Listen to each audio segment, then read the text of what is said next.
기도하시겠습니다. 좋으신 하나님 감사합니다. 하나님의 자녀들로서 마땅한 예배의 자리에서 먼저는 하나님께 찬양으로 영광 돌리며 우리의 마음과 뜻을 기도의 소원으로 아뢰게 하시옵시고 성령님의 인도하심을 따라서 큰 믿음의 그릇을 준비하게도 하셨습니다. 이 시간 사모함을 더합니다. 우리의 눈을 열어주셔서 꼭 하나님을 배우게 하여 주시고 이 시간 귀가 열려져서 하나님의 음성 듣게 하시옵소서. 연약한 종입니다. 성령의 두루마리 펴주시고 복음의 나팔수로 쓰임받게 하여 주시옵시며 이 종을 도구로 삼으셨지만 그러나 말씀하시는 분은 아버지 하나님이심을 인정하오며 우리 주 예수 그리스도의 이름으로 기도합니다. 아멘. 지난 시간에 욥기서 24장까지 말씀을 보셨고 25장을 시작해야 하는데 여러분들이 기억하시나 모르겠어요. 18장을 다룰 때에 이 빌닷의 마지막 변론이기 때문에 25장을 함께 다루었었습니다. 자, 25장까지 세 친구들의 변론이 모두 끝이 났습니다. 그리고 26장부터 무려 31장까지는 논쟁을 마무리하고 있는 욥의 변론이 전개되어지는데요. 4장부터 이제 시작이 됐습니다. 친구들과의 논쟁인데 이게 이제 점점 격화돼 오다가 이제 마지막에 이르러서는 제가 이제 느낌상의 표현을 여러분들과 함께 나누면 이게 영적인 전쟁이 됐구나. 처음에는 친구들끼리 주고받는 논쟁, 그냥 서로 대화 정도의 수준으로 시작한 것 같은데, 이제 여러분들이 26장부터 이제 지켜보시면, 이게 그냥 친구들과의 대화, 논쟁 정도가 아니고, 영적인 전쟁이 지금 이루어지고 있는 거구나, 라고 하는 것을 이제 알게 될 거예요.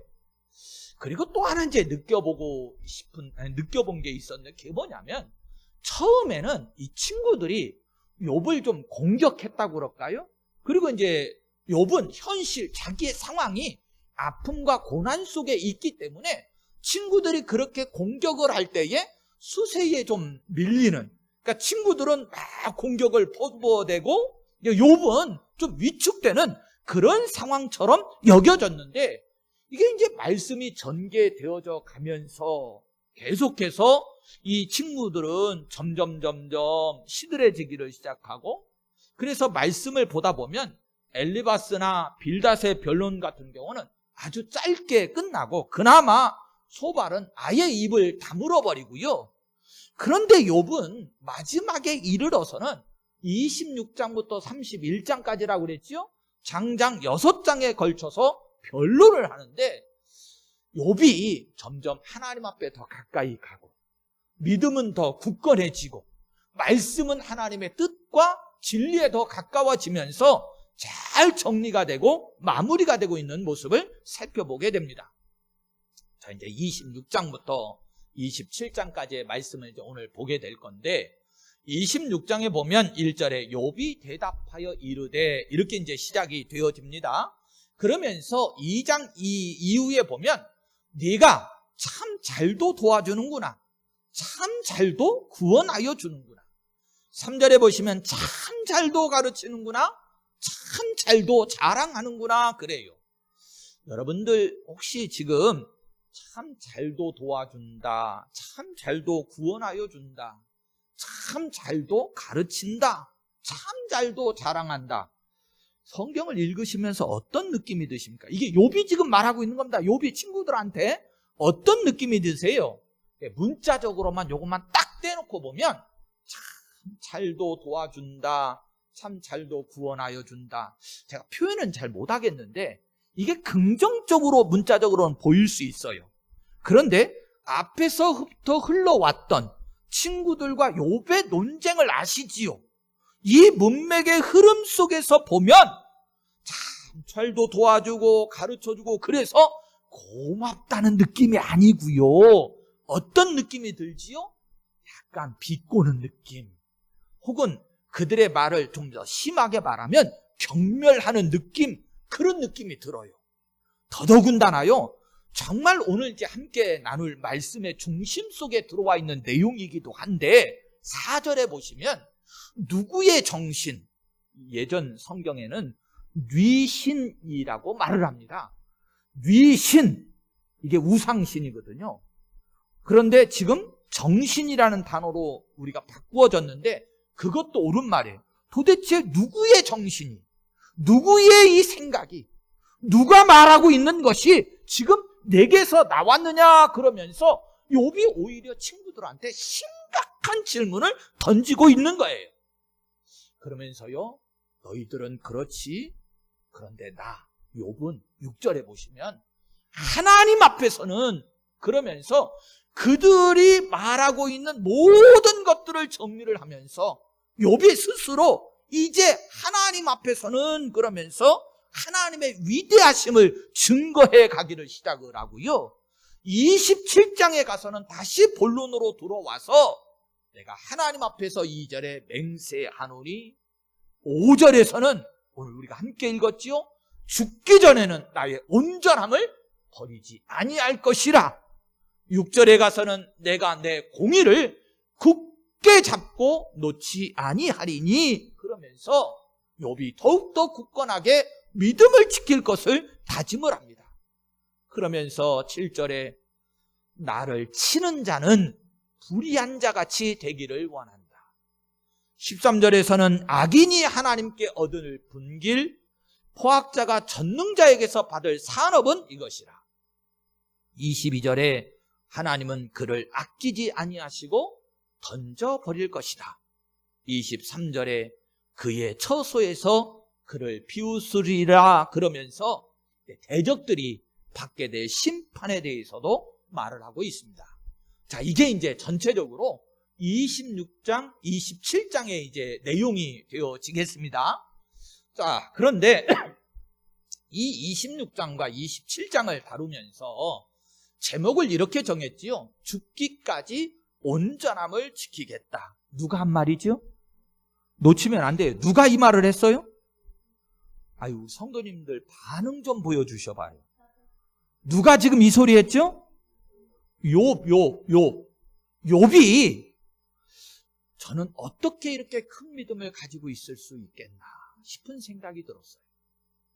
이 친구들과의 논쟁 속에서만 이 말을 하고 있는 게 아니고요, 실제적으로 욥은 지금 극한 환난과 고통 속에 있거든요. 말로 표현할 수 없는, 세상적으로 말하면 그가 표현하기도 했습니다만, 내가 태어날 때 빈손으로 왔는데, 적신으로 나왔는데, 내가 하나님 앞에 돌아갈 때 또 하나님이 나에게 주신 것 다 거두어가는 것이 합당하지 아니하냐, 이렇게 말했는데 모든 것들을 다 잃었거든요. 재물도, 가족도, 자녀도, 건강까지도 다 잃어버린 상황 속에, 이런 처참하고 극한 상황 속에 있는데, 그는 도대체 얼마나 대단한 믿음의 사람이기에 이런 결단은, 이런 결심을 하나님 앞에 하고 있는 것입니다. 나는 어떤 상황 속에서도 죽기까지 온전함을 버리지 않겠다. 나는 반드시 나의 온전한 신앙을, 하나님을 향한 신앙을 지키겠다고 말해. 여러분, 이건 정말로 중요한 신앙의 고백이고 정말로 우리가 깊이 있게 다루어야 할 신앙의 주제가 아닙니까? 저나 여러분들도요, 하나님 앞에 있어요. 하나님 앞에 나도 믿음의 사람입니다.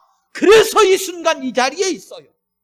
그런데 여러분들, 솔직히 우리의 환경, 욥하고는 비교도 안 되지만 삶의 자리에 나가는 순간부터 벌써 잃어버리잖아요. 변질되잖아요. 여러분, 이 중요한 신앙 고백이 욥에게만 있어져야 되겠습니까? 아니겠지요. 오늘 이 시간 우리에게도 들려주시는 말씀이고, 하나님이 저와 여러분들을 바라보시면서 무엇을 요구하겠어요? 이 시간 이 말씀을 통해서 오늘 저와 여러분들에게 무엇을 받으시기를 원하겠어요? 똑같은 신앙 고백이겠지요. 하나님께서도요, 저와 여러분들에게 기대하시거든요. 저와 여러분들만 하나님께 기대하는 것이 아니고 하나님께서도 저와 여러분들을 향한 기대가 있으시기 때문에 오늘 이 말씀을 우리로 듣게 하시는데 저나 여러분들의 고백이 되기를 예수님의 이름으로 축원합니다. 내가 세상 것에 휘둘리지 아니하고 오직 한 분 하나님만을 바라보면서 죽기까지 온전함을 지키겠습니다. 욥이 아니고 여러분들 각자 나의 고백이 되어지기를 원합니다.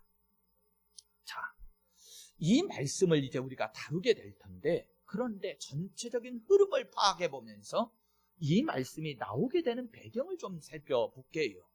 일단 욥의 친구들과의 논쟁이 쭉 전개되어져 오는데요, 욥과 상대의 대적이라고 이제는 표현되어지고 있는 이 친구들의 정체를 좀 명확하게 하고 싶어요. 왜냐하면 이게 육신적으로 바라보는 친구 관계가 아니고 성경은 어디까지 발전을 시키냐면, 바라보게 하느냐면 영적인 부분까지도 바라보게 하고 있거든요. 자, 성경의 맥을 따라서 흐름을 좀 지금까지 있었던 내용을 살펴보면 이렇습니다. 욥의 세 친구들의 정체라고 하는 거, 이게 이제 영적으로 분별해야 되는데 쉬운 문제가 아니에요. 근데 저나 여러분들께 하나님께서는요, 볼 수 있는 성경을 우리에게 주신 겁니다. 이 성경을 통해서 영적인 세계를 보는 것이고요, 이 친구들과의 관계 속에서 이 친구들의 정체가 뭐냐, 이것도 결국은 우리가 눈으로 보는 것만으로 판단하는 게 아니고 분별하는 게 아니고 하나님의 말씀을 봄으로 깨닫게 되어지는 겁니다. 자, 처음에 이 친구들이 등장을 할 때는요, 어떻게 등장을 합니까? 2장에서 우리가 보았는데 11절에 보면 친구 세 사람이 등장을 하는데 위문하고 위로하기 위해서 이렇게, 이 모습은 정말로 절친한 친구의 모습 아닙니까? 지금 욥이 고난 속에 있는데 친구라면 당연히 찾아와가지고 위문하고 위로해야 되겠지요. 그 친구의 모습으로 처음에는 등장을 해요. 그러니까 표현을 좀 쓰자면 위로자인 거지요. 아픔 속에 있는 이 친구를 향해서, 욥을 향해서 위로자로 다가와요. 자, 그런데 점점 이제 변질되어져 갑니다.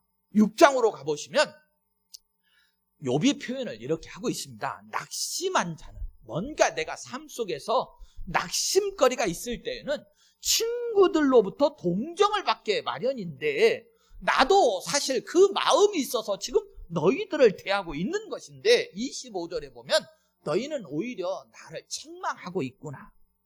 그러니까 욥의 입장에서 보니까 너희들은 나를 동정하고 있는 위로자가 아니고 오히려 꾸짖고 지금 책망하는 자로 지금 돼 있구나. 자, 친구들이 지금 처음에는 위로자로 등장을 했다가 이제 책망자가 되어졌습니다.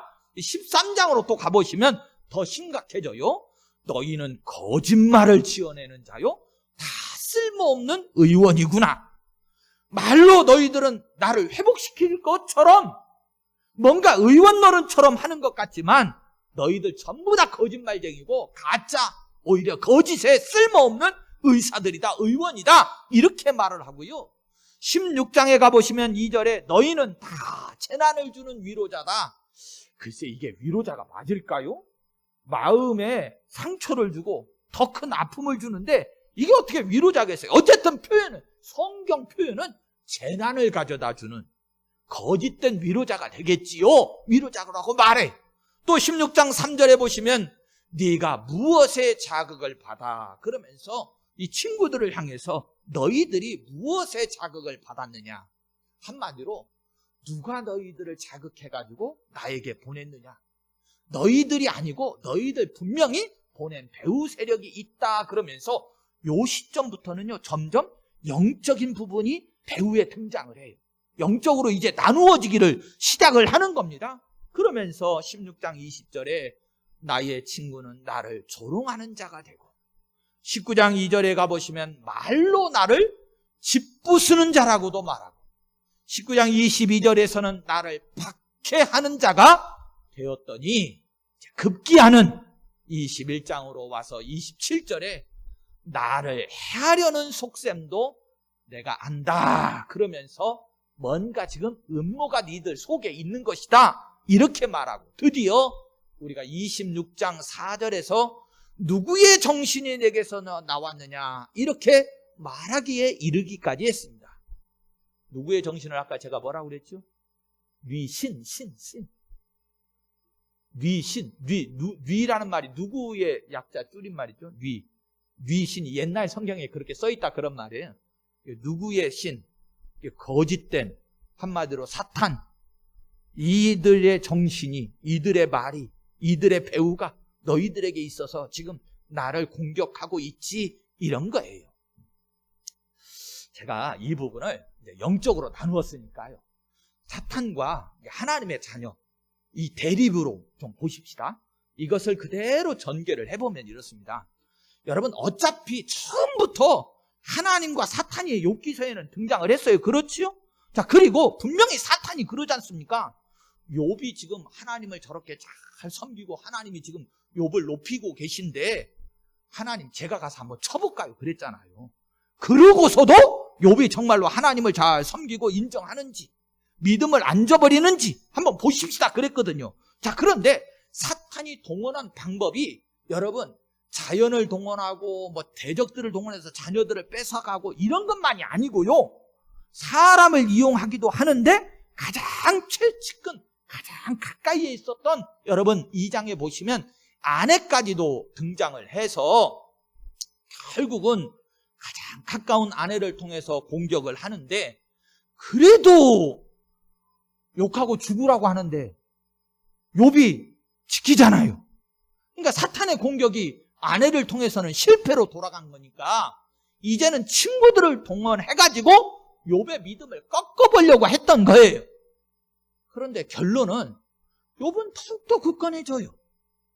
공격을 하면 할수록 상황이 악화되면 악화되고 어려울수록 욥이 쓰러지고 낙심하고 절망하고 그 믿음을 포기하고 내려놓는 게 아니고 오히려 오늘 말씀 속에 보세요. 죽기까지 내가 온전함을 지키겠다. 절대로 난 죽어도 나의 신앙, 하나님을 향한 이 온전한 신앙을 버리지 않겠다는 거예요. 사탄의 공격에 대한 부분을 쭉 말씀, 그 전개 과정을 여러분들과 함께 나누었는데요. 이게 성경의 일관된 증언입니다.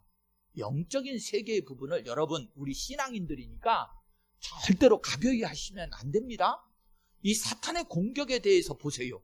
베드로전서 5장 8절과 9절 말씀을 가보시면 근신하라 깨어라 너희 대적 마귀가 우는 사자같이 두루 다니며 삼킬 자를 찾나니. 자, 이 시대에 영적으로 생각해 보세요.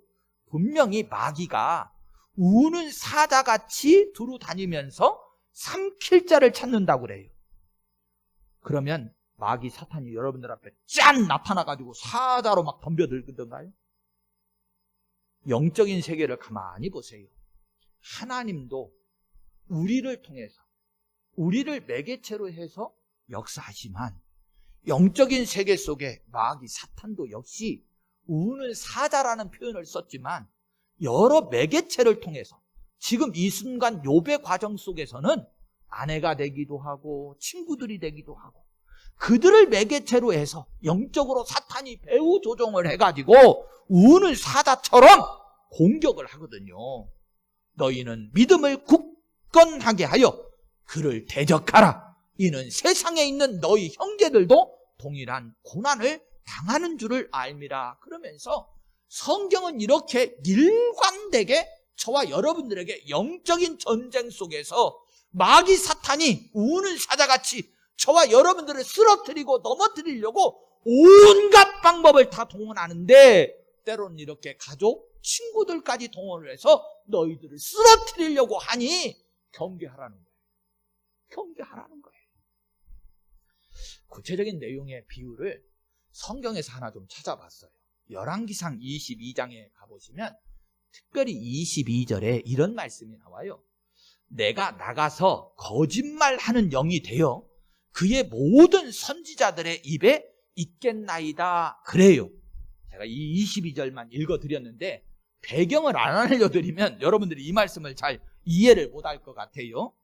이게 북왕국에는 아합이라는 왕이 있었고 남유다에는 여호사밧이라고 하는 임금이 있었어요. 이 둘이 그래도 이제 남북으로 나누어지기는 했어도 가끔 우리나라도 남북이 만날 때가 있잖아요. 그렇지요? 네, 그러니까 임금들 이 아합하고 여호사밧이 만난 거예요. 그때 아합이 여호사밧에게 청을 합니다. 지금 아람 지역으로 되어 있는 길르앗 라못이라고 하는 곳이 본래 우리 땅 아니냐.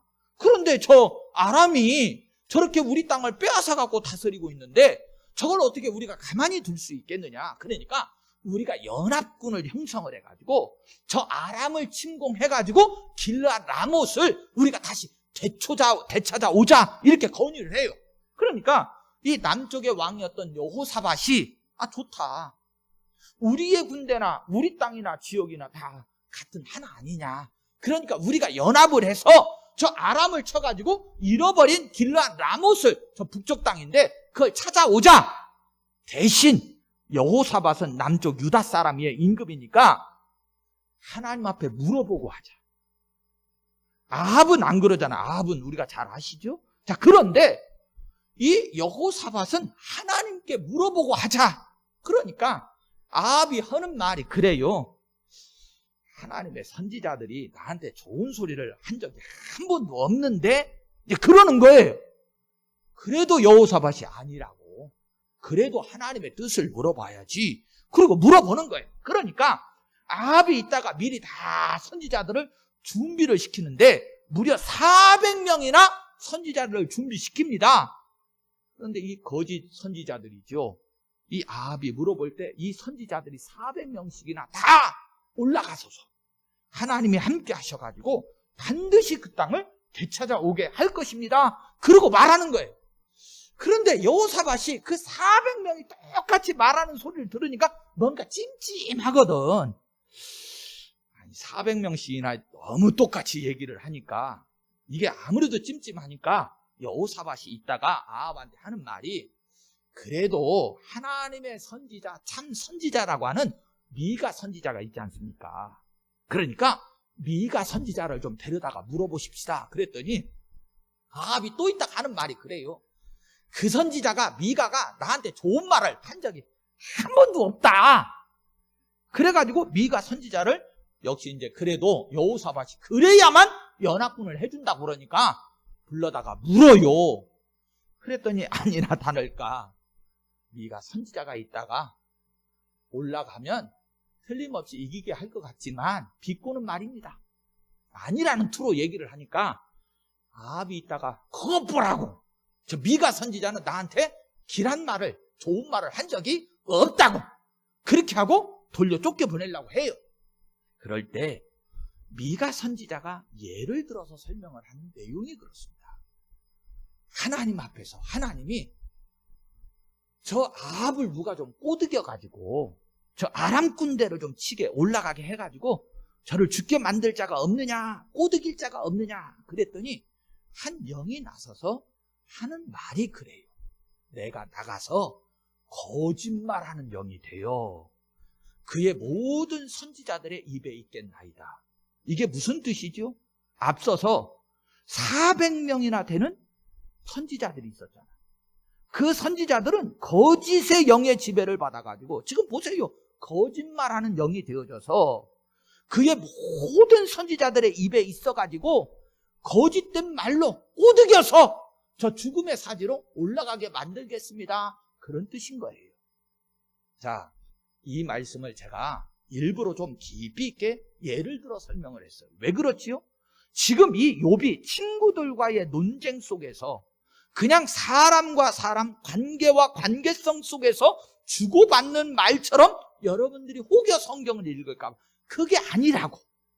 지금 성경 속에서는 분명히 영적인 전쟁으로 영적인 세계의 말씀을 우리에게 주고 계신데 욥이 되었던 아니면 친구들이 되었던 이 영의 배후 속에서 그런데 특별히 이 친구들은 사탄이 그 배후에 있고 욥은 하나님의 영에 감동되어져서 어떤 공격을 받더라도 나는 절대로 이 온전한 믿음을 지키고 버리지 않겠다라고 말하고 있기 때문에 그런 거예요.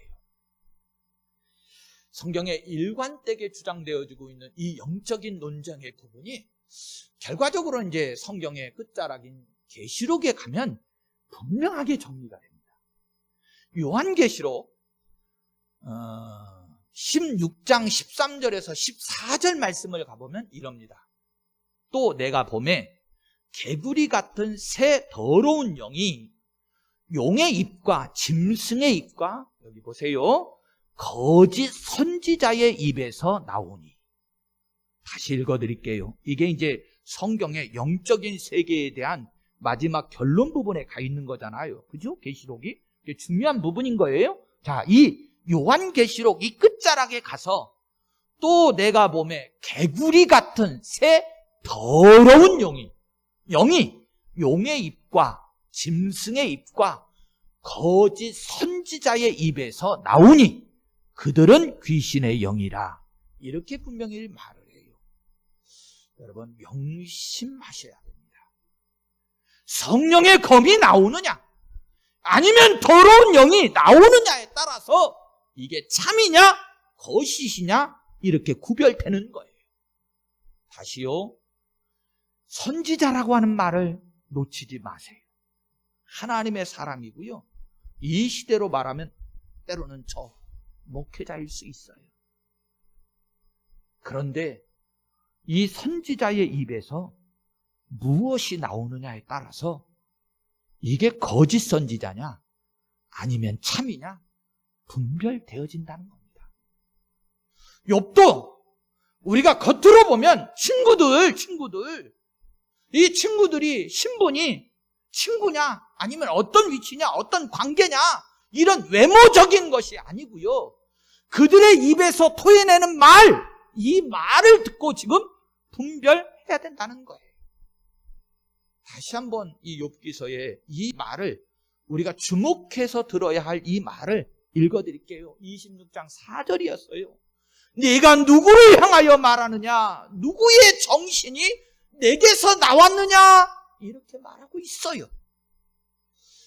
저는요, 이것을 오늘 이 순간은 저와 여러분들이 함께 나누는 교훈이니까 서로 우리가 말을 주고받고 대화를 하고, 때로는 이 강단에서 이 종이 어떤 말씀을 여러분들에게 선포하느냐가 굉장히 중요한 부분이다 이렇게 강조하고 있지만, 그래서 참과 거짓을 나누고 그 말 속에, 그 나오는 말 속에 누가 배후에 있어서 말을 하는 것이냐에 따라서 저나 여러분들이 경계하고 분별하셔야 된다고 말씀을 나누었지만, 이 종이 여러분들과 정말로 나누고 싶은 것은요, 내 속에서, 각자 여러분들 이 속에서도요, 거짓의 영과 참영이 함께 역사하고 있다는 거예요. 그런데 내 속에서 역사하는 영들은요, 무엇을 가지고 여러분들을 조종하냐면 생각, 마음이라는 거예요. 내 속에 어떤 생각이 하나님 앞에 참이고 내 속에 어떤 생각이 하나님 앞에서 거짓이냐, 그런 말이에요. 이 부분 여러분들 정말 중요하지 않습니까? 내가 외적으로 어떤 말씀을 듣고 분별하느냐, 저 사람의 입에서, 때로는 저 목회자의 입에서, 저 선지자의 입에서 무엇이 나오느냐에 따라서 거짓 선지자가 되기도 하고 참이 되기도 하지만, 그러나 나 말이에요, 나 개인, 여러분들 각자 나의 이 마음의 생각 속에서 어떤 생각이 되어지느냐에 따라서 여러분들 분별하셔야 됩니다. 하나님을 향해서 믿음 없는 말, 믿음 없는 생각, 원망하고 불평하고, 때로는 하나님의 일을 하고 하나님의 교회에 대해서, 하나님의 자녀들인 성도들에 대해서 부정적인 생각과 부정적인 논리를 가지고 나의 마음을 지배하고 있는 영이 있으면 그건 거짓의 영, 더러운 영입니다.